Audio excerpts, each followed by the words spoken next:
సంవత్సరంలో గోచర రీత్యా గ్రహాలు ఇచ్చేటటువంటి ఫలితాలని సంచార ఫలితాలని మన జాతక చక్రాన్ని అనుసరించి గ్రహచారం రీత్యా దశ అంతర్దశ జరుగుతున్నప్పుడు ఆ అంతర్దశ కాలాలని ఎలా సమన్వయం చేయాలి. ఇంతకుముందు వీడియోలో 2025 నాటి గ్రహ సంచారాల గురించి పరిశీలించాం. ముఖ్యంగా ఏలినాటి శని సంచారాల గురించి కూడా పరిశీలించాం. ఈ ఏలినాటి శనికి ఈ సంవత్సరంలో 2025లో మేషరాశికి ఏ స్థానంలోకి వస్తాడు అంటే ఏలినాటి శని ప్రారంభం అవుతుంది. వృషభ రాశికి 11వ స్థానంలోకి ప్రవేశిస్తాడు. ఎప్పుడు? మార్చి 25, 2025. అంచేత 11వ స్థానం కనుక శుభం కలుగుతుంది వృషభ రాశి వారికి 2.5 సంవత్సరాల పాటు. తర్వాత మిథున రాశి 10వ స్థానం అవుతుంది. అది ఈ మీనరాశి ప్రవేశం. అందుచేత అది అశుభం. మరీ అంత దారుణం కాదు, కానీ అశుభమైనటువంటి ఫలితాలే ఉంటూ ఉంటాయి తరచుగా ఈ 2.5 సంవత్సరాల్లో. తర్వాత కర్కాటక రాశికి 9వ స్థానం, ఇది కూడా అశుభమే. తర్వాత సింహరాశి వారికి అష్టమ శని. ఇక్కడ ఆయుర్దాయ పరంగా కానీ, తర్వాత ఈ ఆరోగ్యపరంగా కానీ, ఈ కార్యములకు సంబంధించినటువంటి ఒడిదుడుకుల పరంగా కానీ, ఇలాంటి అంశాలన్నింటిలోనూ సౌభాగ్యపరంగా కానీ ఇలాంటి అంశాల మీద ప్రభావాన్ని చూపిస్తుంది. ముఖ్యంగా అనారోగ్యం మీద, ఆయుర్దాయం మీద అష్టమ శని ప్రభావం సింహరాశికి.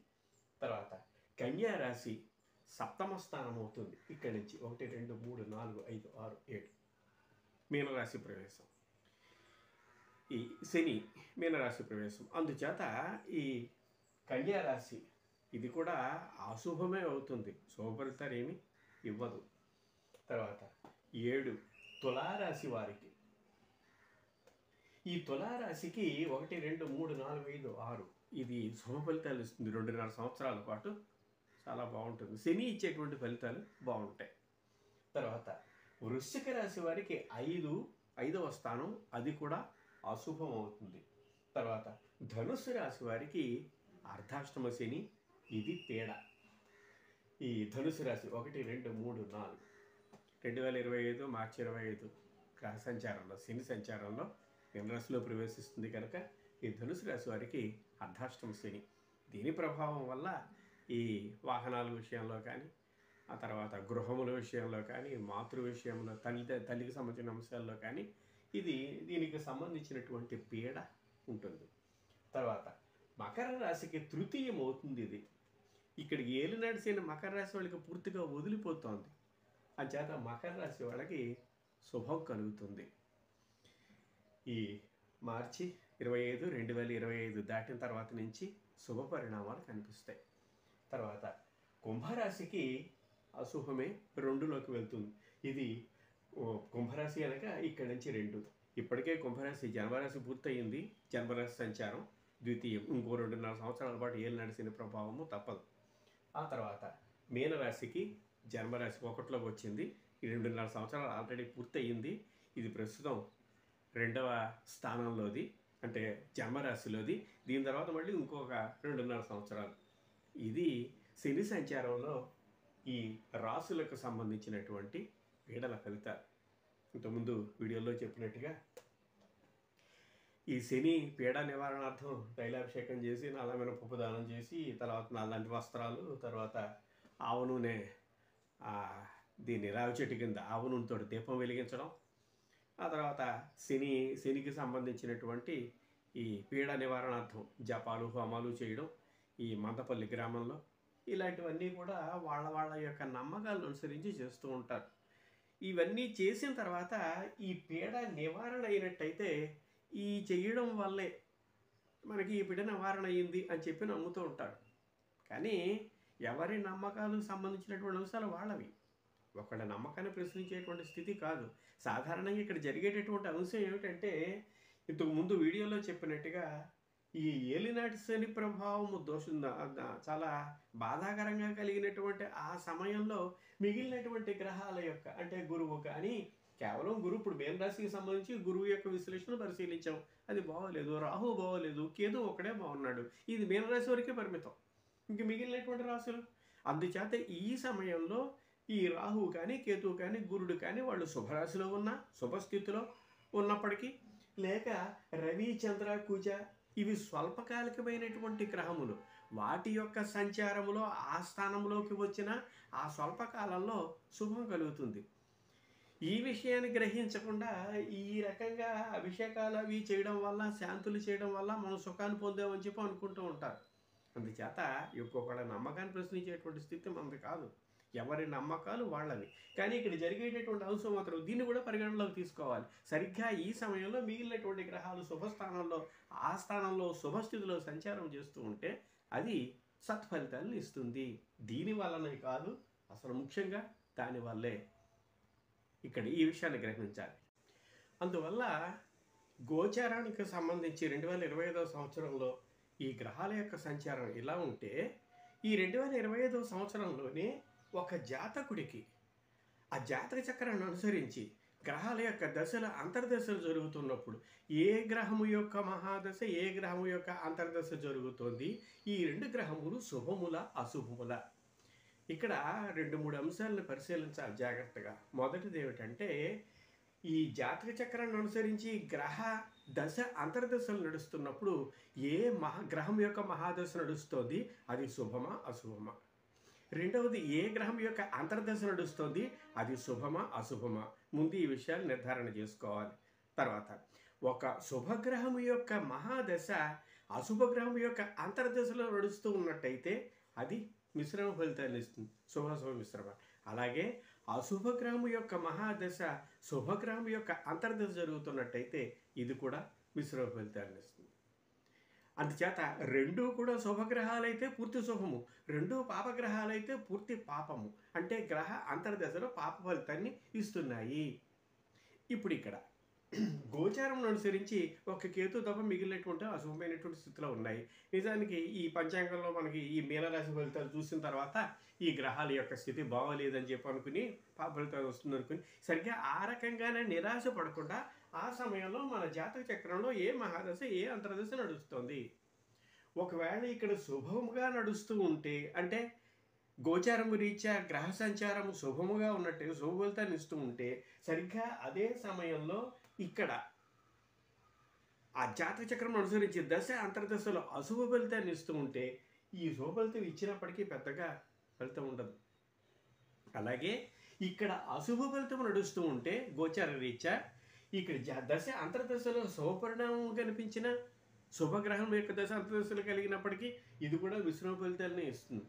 అందుచేత పైగా ఇక్కడ గోచారం రీత్యా ఉంచినటువంటి ఈ గ్రహ సంచారం ఖచ్చితంగా నడుస్తుంది. వాడు చెప్పినటువంటి డేట్లు టైం ప్రకారం ఇక్కడ దశ అంతర్దశలకు సంబంధించి ఖచ్చితత్వం కనిపించదు. ఇది కూడా ఇంతకుముందు మనం చూసాం. అందుచేత ఏ వ్యక్తి అయినా సరే తన రాశికి సంబంధించి పంచాంగంలో అది శుభము రాసిన అశుభము రాసిన దానిని చూసి అదే నిర్ధారణ చేసుకోకుండా సరిగ్గా అదే సమయంలో మనకి ఏ గ్రహ దశ అంతర్దశలు నడుస్తున్నాయి, ఆ గ్రహములు శుభముల అశుభముల అనే విషయం నిర్ధారణ చేసుకుని ఈ రెండింటిని సమన్వయం చేసుకుని అప్పుడు ఫలితం చూసుకోవాలి. కేవలము ఆ పంచాంగంలో చూపించినటువంటి ఆ రాశికి సంబంధించినటువంటి ఫలితాలు చూసుకునే ప్రయోజనం లేదు. అది మనకు అంతం.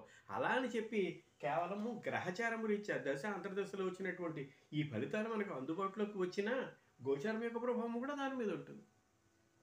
అంచేత రెండింటిని సమన్వయం ముఖ్యం. ఇక్కడ ఏ రకంగా ఉందో పరిశీలించుద్దాం. 15/8/2022 నాటికి ఈ తీసుకున్నప్పుడు ఈ గోచారము రీత్యా ఈ రకంగా ఉంది. శని అశుభుడు, గురుడు అశుభుడు, రాహు అశుభుడు, ఒక కేతు మాత్రమే శుభుడు. మరి ఈ సమయంలోనే ఈ 15/8/2022 ఉదయం 10:30 తీసుకున్నటువంటి మన చక్రాన్ని అనుసరించి ఇతనిది ఉత్తరాభద్ర నక్షత్రం. ఉత్తరాభద్ర నక్షత్ర జాతకుడికి శని మహాదశతో ప్రారంభమవుతుంది. ఇది కేవలం ఉదాహరణగా తీసుకున్నటువంటిది. కానీ ఏ వ్యక్తి అయినా సరే దీన్ని ఈ రకంగానే అన్వయం చేసుకోవడం కోసం ఉదాహరణగా చెప్తున్నాను. ఇక్కడ శని మహాదశ కేతు అంతరము 8-10-22 తోటి ముగిసింది. అక్కడి నుంచి ప్రారంభమయ్యి శని దశ శుక్ర అంతరము 8-12-25 తోటి పూర్తవుతుంది. అంటే 2025వ సంవత్సరము సుమారుగా చివరితోటి శని దశ శుక్రాంతరం ముగుస్తుంది. అంటే ఈ సంవత్సరం సంబంధించినటువంటి గోచారాన్ని గ్రహచారాన్ని సమన్వయం చేసుకోవాలి అంటే ఇక్కడ గోచారం ఏమిటో మనకు తెలుసు. 3 గ్రహాలు అశుభము, 1 గ్రహం శుభము. ఇక్కడ నడిచేటటువంటి దశ జాతక చక్రం అనుసరించి శని మహాదశ శుక్రాంతరం. దీనికి ఖచ్చితత్వం లేదని ఇంతకుముందు మనం చూసాం. ఇది మనం పుట్టినటువంటి సంవత్సరం మీద ఆధారపడి ఉంటుంది. 60 ఏళ్ళు కలిగినటువంటి వ్యక్తికి ఇంచుమించుగా 300 రోజులు వెనక్కి వెళ్తే 5 రోజులు కలిగినటువంటి వ్యక్తి సుమారుగా 20 రోజులు. ఈ ప్రకారం చూసుకున్నట్టయితే ఈ 25వ సంవత్సరం అంతానికి శుక్రదశ శని మహాదశ శుక్రాంతరము పూర్తవుతుంది. అంచేత మనము జాతక చక్రము అనుసరించి ఈ దశ అంతర్దశలు శుభమా అశుభమా అనే విషయం నిర్ణయించడానికి మొదట ఈ శని గ్రహము శుభమా అశుభమా, శుక్రగ్రహము శుభమా అశుభమా ఈ విషయం నిర్ణయించాలి. సరిగ్గా 2025వ సంవత్సరంలో గోచారం అనుసరించి ఆ ఫలితమును అనుసరించి దానికి సమన్వయం చేస్తూ ఇక్కడ శనిగ్రహ శుక్రాంతరము శుభమా అశుభమా ఈ జాతకుడి. మన జాతకాలను కూడా అలాగే విశ్లేషించుకోవాలి, ఎవరికి వాళ్ళే.